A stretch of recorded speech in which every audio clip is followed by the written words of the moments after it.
చామ్ చామ్ చామ్. ఏంటి బాబు, ఏమైంది? నీకేమైంది చామ్? ఏదో ఆలోచిస్తూ వస్తున్నావు. ఏం లేదు బాబు.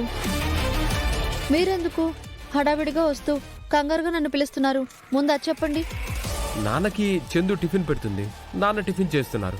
హా, నాన్న ఏం చెప్పారంటే... ఏం చెప్పారు? ఏం చెప్పారు బాబు? అత్తకింద చెప్పారు? అసలేం చెప్పారు? మీరే కదా చెప్పారు.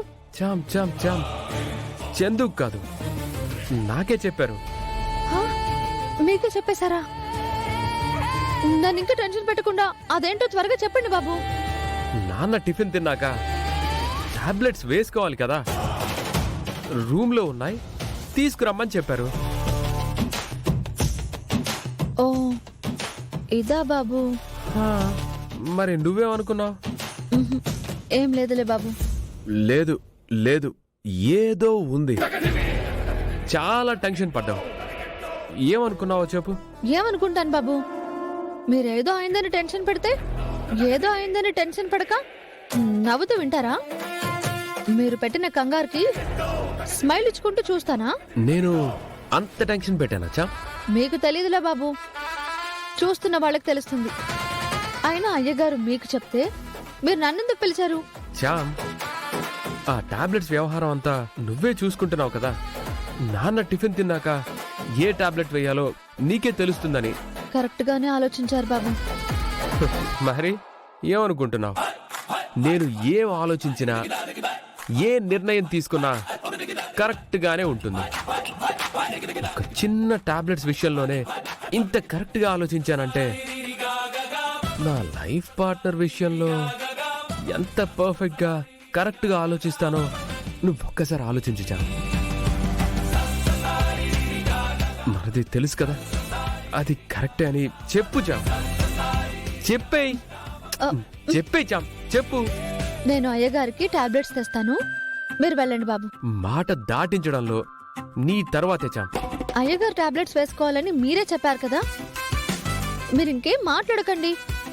మీరు వెళ్ళండి, నేను తీసుకొస్తాను. చామ్, నేను వస్తాను, పద. బాబు, ఎందుకు? నా బుర్ర తినడానికా? చామ్, 2000 సంవత్సరం సెప్టెంబర్ 29. ఇవాళ ప్రేమ్ పుట్టినరోజు.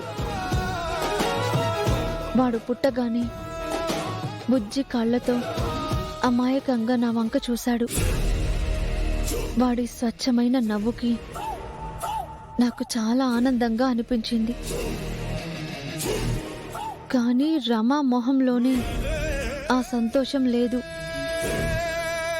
అరుణ్ పుట్టినప్పుడు రమ చాలా ఆనందపడింది, కానీ ప్రేమ్ మీద తను ఇంట్రెస్ట్ చూపించడం లేదు.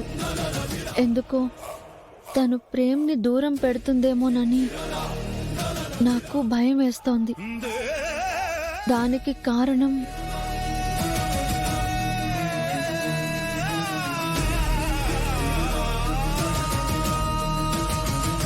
మళ్ళీ పేజీలు మిస్ అయ్యాయి. ఇలా రాసిందెందుకు చించేశారు?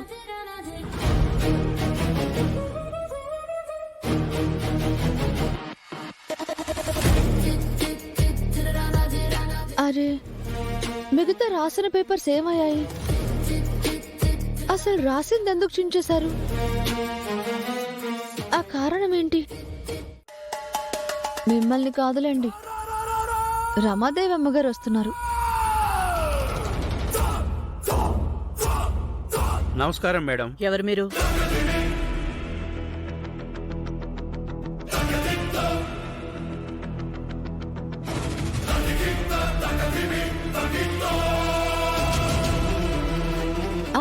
రండి అమ్మగారు, కూర్చోండి అమ్మగారు.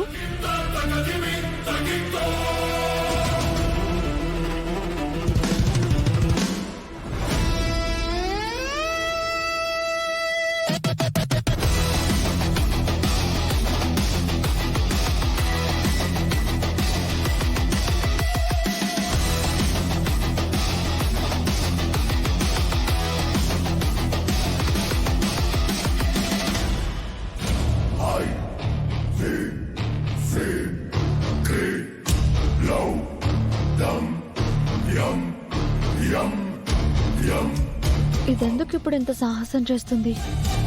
ఇవన్నీ రెచ్చగొట్టాలనే ఉద్దేశం అనుకుంటా. ఇది మారదు. ఏంటి విషయం? మహంకాళి ఆలయం ధర్మకర్తలం మేము. రేపు అమ్మవారి ఉత్సవం జరుగుతోందమ్మా. అందుకని అయితే జరిపించుకోండి. నేనేమైనా జరిపించొద్దన్నానా? ఇక్కడికెందుకు రావడం?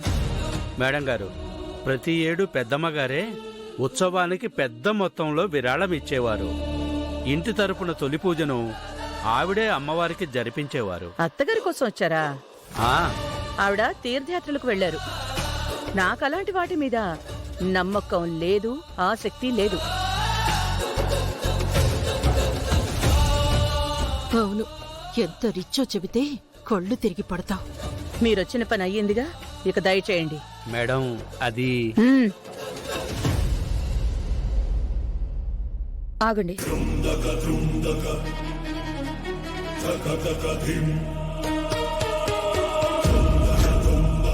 మీ పేరేమన్నారు? ప్రసాదరావు అండి. చూడండి ప్రసాదరావు గారు, మా అత్తయ్య వాళ్ళది బాగా రిచ్ ఫ్యామిలీ కదా. ఎందుకుంటుందే, ఎదుటోళ్ళ కొంపలు ముంచటానికైతే వస్తుంది. వాళ్ళకి ఇలాంటి కల్చర్స్ గురించి సరిగ్గా తెలియదు. అదే నేనంటే రాయల్ ఫ్యామిలీ కదా. మా సంస్థానంలో మేమిలాంటి దాన ధర్మాలు చేసి భారీగా విరాళాలిచ్చి దేవాలయాలను డెవలప్ చేసి ఉత్సవాలను జరిపిస్తూ ఉంటాం.